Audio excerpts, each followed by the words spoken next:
Va šitoj daly yra sąmonė. Priekakty. Va čia yra sąmonė. Tai yra tai, kai jūs sakot, dabar tą darysiu, dabar tą darau, ar ne? Va čia va yra. Sąmoningumas yra trečia akis. Va čia. Viskas, kas pasąmonėje yra va čia. Vat, giliai ten. Giliai ten. Ir būtent emocinis pradas va čia. Ir viskas yra pripratę prie senų. Mes emocijas kaip iš seniau. Jeigu jūs pamatot rėkiantį vyrą, jūsų emocijos išlenda dar iš tada, kai tėvas rėkė. Vat, reiškia, jūs reaguojat senais dalykais. Kodėl reikia valyti visas smegenis? Visas smegenis. Ten plaut ir plaut to kristalo vandenį. Tiesiog plaukit ir plaukit to vandenį. Plaukit ir plaukit visą laiką. Ar ne? Vat, ir jūs pradėsit matyti, kaip atsiriša tie seni dalykai. Jie išlenda, pasirodo, tarsi pamojuoja dar. Ir jūs, oi, bet tai aš palauku, tie prisiminimai labai brangus. Dar nuotraukas galit peržiūrėti.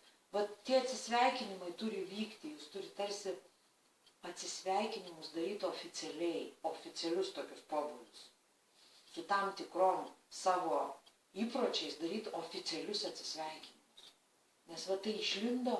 Ir dabar jau niekas nebelys šiaip savo. Viskas lys dėl to, kad jūs jau turit tą baigti. Tai turi baigtis. Suprantat? Tai nereiškia, kad to nebus. Jūs visą laiką galėsite tą pasimti.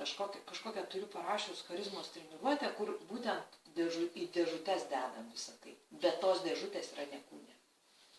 Jos yra šalia kūno. Bet jos yra visiškai energetiškai kriauklės, kas ten darėsi kažką. Ir va tuos visus įpročius aš ten įdedu. Kad kūnas, jis dabar turi apsaugos sistemą kaip vyriškąją dar sukurtą. Va čia.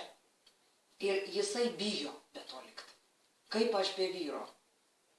Neliksit be vyro. Nebūna žemėje be vyro. Tiesiog galit likti be tų įpročių vyrė.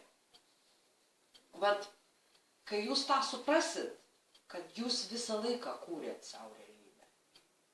Ne vyrai sukūrė ją. Tai vyrai atėjo pas jūs. Į jūsų realybę, kad galėtų pasislėpti. Ne jūs pas juos nuėjot. Niekada nenuėjot. Žemėje dar taip nebuvo.